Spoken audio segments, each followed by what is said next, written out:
Without further ado, I'll give an introduction of the PhD program. Now, instead of waiting for a question at the end, right, if you feel that you have any question as I go through the slides, because I can't multitask, right, you are free to do your question, to post your question on the chat, but pardon me that I won't be able to look at that.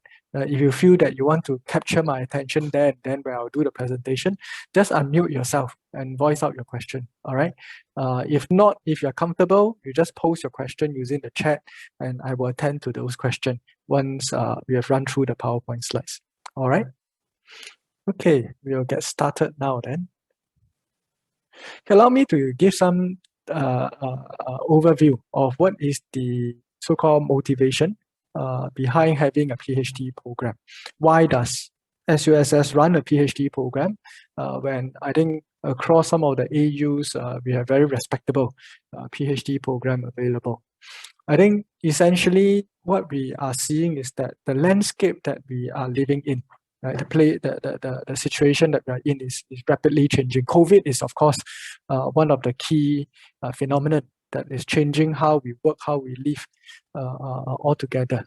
Right? The very fact that our open house is now online fully, and I'm meeting you instead of on campus and on Zoom is testament to this changing landscape that we are in.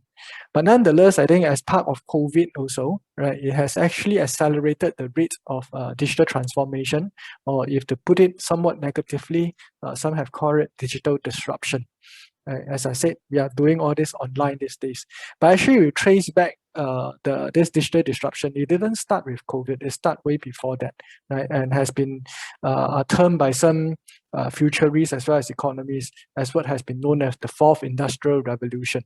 Right? I don't elaborate too much on it, but essentially is how technology is increasingly replacing work that used to be done by human beings. Not that they totally replace human beings, but I think with new technology capability, we need to rethink and redesign how we work. And human beings will then need to evolve, and also in the sense of changing our role and responsibility in the workplace. Right? So new tasks, new skills, new capabilities will have to be gained by workers like you and me in the workforce. Right. That also brings to mind this issue of future of work. If we look into the near future, not too distant future, we do foresee the work environment will be changing. The jury is still out essentially on what will be a post-COVID workplace like. Will we still continue to do a lot of work at home, which means that how our house will be designed or how the office will be designed will be drastically different, right? In terms of organization structure, in terms of how we engage workers, in terms of the processes and staff comms, work culture, a lot of things will have to change along the way. So it opens up a new dimension in terms of how we perceive work. And of course, with digital introduction, it also brings about the divide brought about by digitalization between those who have and those who have not. Right? Traditionally, we think that people who are old are less digitally savvy. But I think this is one area of my research, but you really look into the situation, it's not really the case. Right? The divide is more varied than that. It's not just by age. Age is only one possible dimension. There's also this social economic divide. I think, again, COVID brought this to the fore in terms of home learning. If I want to deliver home learning, do they have a good enough network connection in their home? Right? On top of that, you bring about a whole new area when you're delivering services online. How apt are we? How confident are we in conducting some of this transaction online? So this is quite a broad area when you talk about digital divide. And as I mentioned earlier, it's not just a digital divide. It has other implications in terms of the social stratification, as I mentioned, the social economic, the age. But I think by and large, not only in Singapore, but the world over, we are seeing a rapidly aging population. But in places like Singapore, in Japan, in Taiwan, I think it is more extreme in the sense that the rate of aging is a lot faster, right? But even in developing countries like Thailand and Philippines, they too have an aging population issue. Right? So we are seeing this whole issue of aging gaining a lot more focus. But beyond that, we are seeing an increasing divide about this divide between the poorer and the richer nation. Right? Just before this, someone just forwarded me a TED talk talking about how Western countries have been so-called exploiting the resources from Africa. Africa is very resource rich. A lot of our diamonds actually come from Africa, but despite the fact of that, right, we see that they are not very rich countries. Even those African country who has all this resource. Of course, it's not so simple, right? We know that the issue is that a lot of corruption in some of these countries. But beyond that, I think by and large is that we do see a divide between the poorer and the richer nation. And also in Singapore context, we do see this issue of local versus foreign. Right? I think as and when we have some issue, foreign talent get into the picture. So these are all things that may be concerning, and all areas essentially of what I just mentioned are all possible that we need to gain new knowledge and rethink some of the assumptions that we have. Do they still hold true? Of course, the effectiveness of meritocracy is something that has been raised more frequently than it used to be in recent years. Right? If you look at parliament debate, a lot of the issues are related to this. Right? So we have to rethink about how effective is the meritocratic system as an enabler for social economic advancement of our society in today's context. Right? Then more recently, I think if you look into the budget for this year, 2021, you realize that there's a lot of talk about sustainability. Right? It's only this year that this has gotten a lot of attention, but actually this issue has been around for more than 10, 20 decades, right? More than 1 or 2 decades, sorry. Right? So issues like green finance, if you're talking about businesses and finance, this whole issue of green finance that beckons for more research and understanding. Right? Of course, sustainable development has been with us for the longest time. Right? But I think with the onset of the focus on sustainability, there needs to be a lot more attention to that.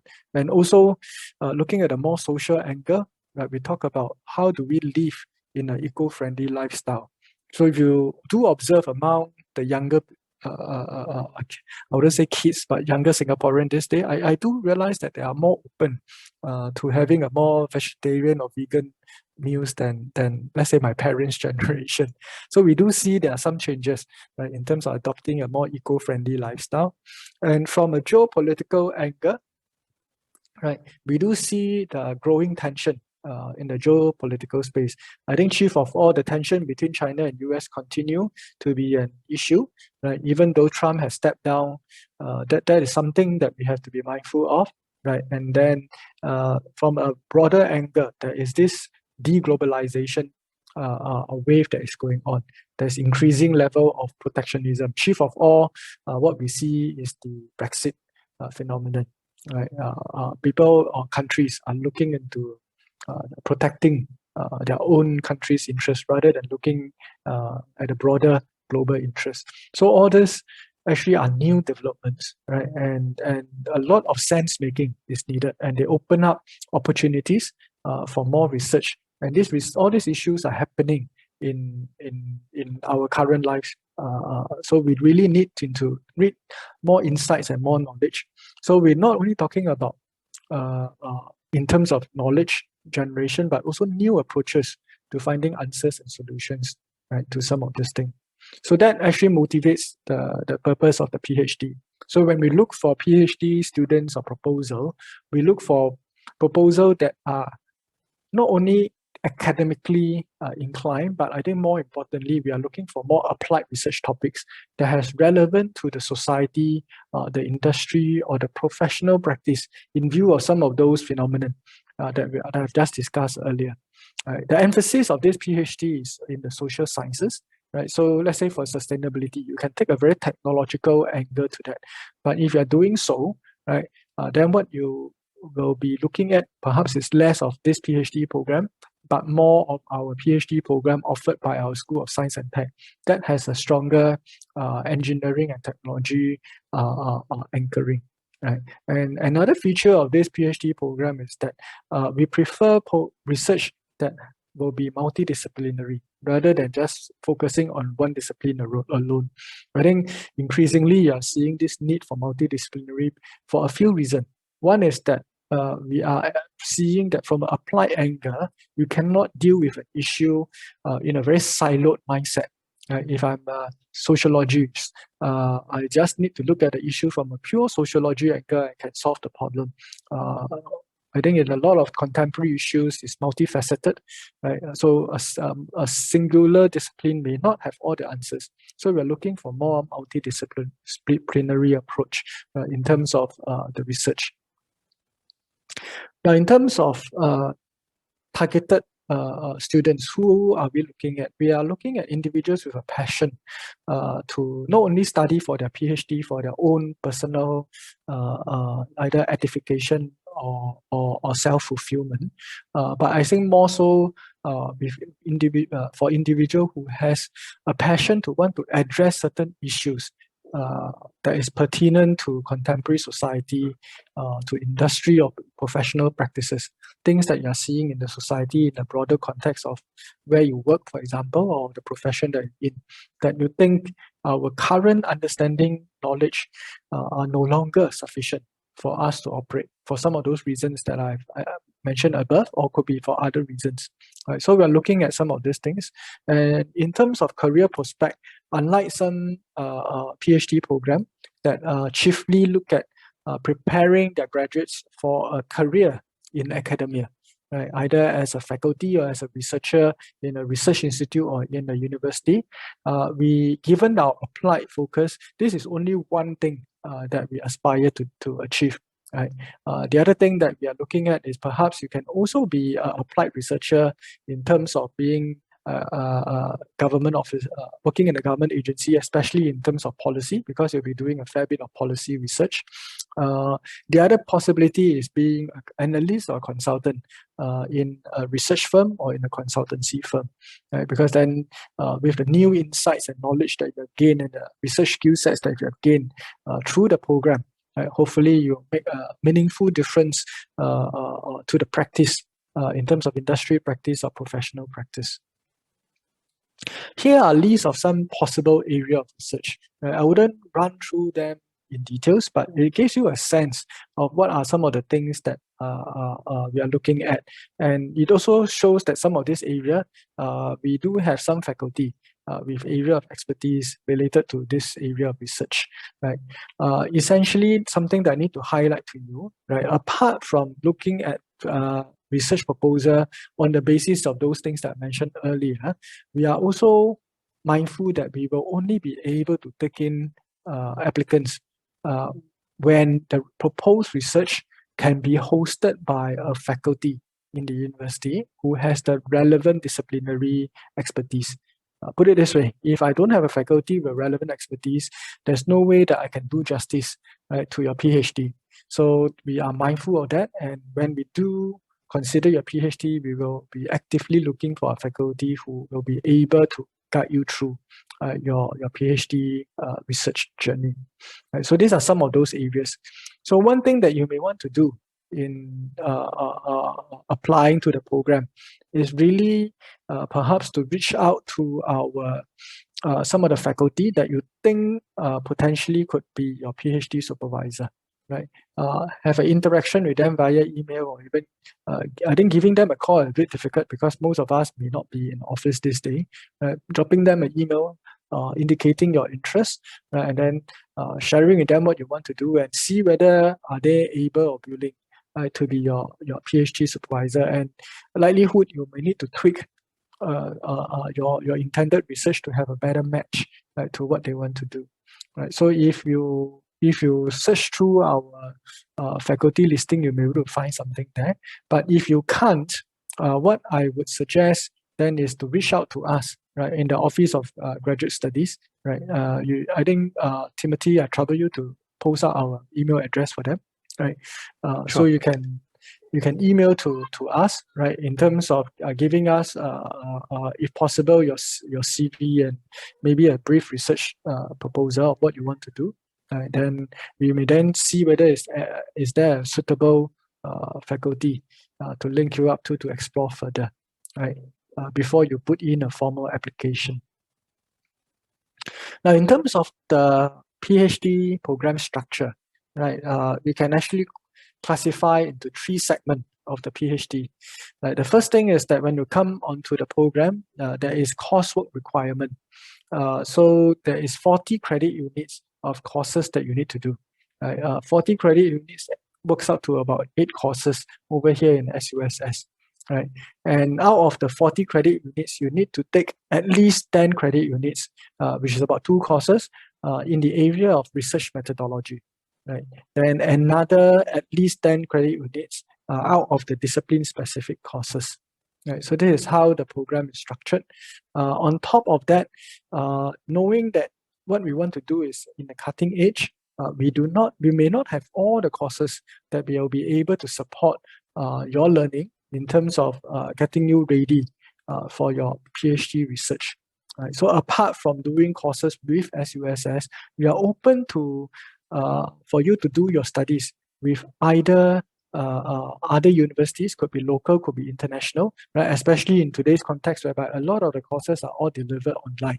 Right? That opens up a broad possibility, right, for you to have a deeper learning into some of those topics that you're interested to research, or even on books.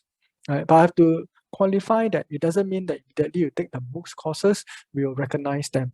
Right? So you will need to have a discussion with your supervisor, right? And then come to an understanding what courses will be helpful and or useful for your PhD research. And from there, we may even require you to do additional assignment, right? Because some of the MOOCs courses are really not rigorous enough, right? So we may need to impose additional assignment for you in order to recognize those credits. Right, so please take note of this. Right, so this is in terms of the coursework requirement. When you are fulfilling or almost at the end of your coursework requirement, or maybe some students prefer to take it a step at a time, so they complete the coursework and then they start to prepare for their qualifying exam. Earlier, remember I was talking about you need to send us a research proposal. That's only a preliminary proposal. So I'm not looking for something exhaustive. Right? For your qualifying exam, that's when you need to prepare a more exhaustive and rigorous research proposal. Effectively, the research proposal is a draft of the first 3 chapters of your PhD dissertation. So it's the introduction, your research literature review, as well as your research design or research methodology section. So it's the first 3 chapters. And at this juncture, you will need to have a very rigorous design of the whole research. If not, you may not even clear the qualifying exam. Right? How the qualifying exam will go is that you have to submit a proposal with the support and approval of your supervisor. Right? Thereafter, we'll organize an oral presentation whereby another examiner will be there to examine you. Right? So assuming all goes well, you clear your qualifying exam, right? Then only then will you be allowed to continue to actually execute and start your data collection and start your research proper. Right. With that, once you are done with that, you will be able to write up your dissertation and all is ready again with the support and approval of your supervisor. You may then make a formal submission of dissertation, and again we will organize for oral defense, whereby a panel of examiners will be there to examine you. So it's only upon successful defense of your dissertation will you be graduating as a doctor by then. So hopefully that gives you a better understanding of what you'll be going through in the program. Here are just a flow of some of the key milestones as a PhD journey with us. So once after this briefing, if you're interested, you want to pursue further, you should put in a formal application using the application system. And on our side, what we'll do is that we will do an evaluation, right, to do a selection of our from the candidates that we have. Bear in mind, our quota is not that big, so we may be very selective in terms of the candidates that we will be choosing. So don't feel so-called badly disappointed right? If you are not selected, it's just that the competition could be rather rife. Just be mindful of that. But even if you are not successful this round, depending on the batch that we have, right? So you may want to continue or try again another time. But then again, I would advise that if you're trying again, do see if, given that you have more time, to beef up your application further, right? The other thing is that once you have done your application successfully, right, you come in and conduct the courses as we mentioned, the 40 credit units of courses. So once you're completed with the courses, you do your qualifying exam and you pass your qualifying exam, you start with the dissertation research proper. Upon submission, you'll be subjected to dissertation exam. And by then, at the end of the exam, when you pass the exam, congratulations, you'll be known as Dr. So-and-so, right? This is an estimated tuition fee because we don't collect a program fee per se, right? So when you're doing your coursework, you'll collect every 5 credit units of courses that you take for Singapore citizens and permanent residents. That will be 2,354. For other residences, it's 2,842. So you can multiply. You need to take about 40 credits of courses. Also take note, I mentioned earlier that you can take courses from other universities or from even MOOCs courses, right? So you're taking those courses, you need not pay the fee here, right? But you need to pay the fee to them. Like for Coursera, for example, in order for you to be awarded with the certification, the credit, you will need to pay a fee to them as well. Some courses are available for free, but you won't get the certificate. But we require the certificate to process your credit in terms of granting you credit recognition. So you need to do that. Right? So please take note of that. So it also depends on what courses you sign up for. For example, I came across a course from Cambridge on digital transformation. I think that costs about $4,000-5,000. Right? So the fee will vary depending on what courses you are going for. Then upon clearing your qualifying exam, you pass your qualifying exam, then we'll be collecting on an annual basis. Every year, we'll collect 5,350 from Singapore citizens and PR. Right? That is for to retain your candidature with us. For other residents, that will be 6,420. So here's an estimate. Let's say you can complete your PhD in 4 years. That's the pricing should be about 35,000 for locals and about 32,000 for foreign residents, or for other residents rather. If you do maximize your candidature of up to 7 years, right, for Singapore citizens and PR, that will be about 51,000, and for foreign residents or other residents, that will be 61,000. Bear in mind, all these estimates here are based on current fees. Right? As you know, fees do change from time to time, especially more on the inflation side. So over time, the fees may increase as well. Right? So please prepare enough funding, right, to see yourself through the program. Okay, with that, I've come to the end of the presentation.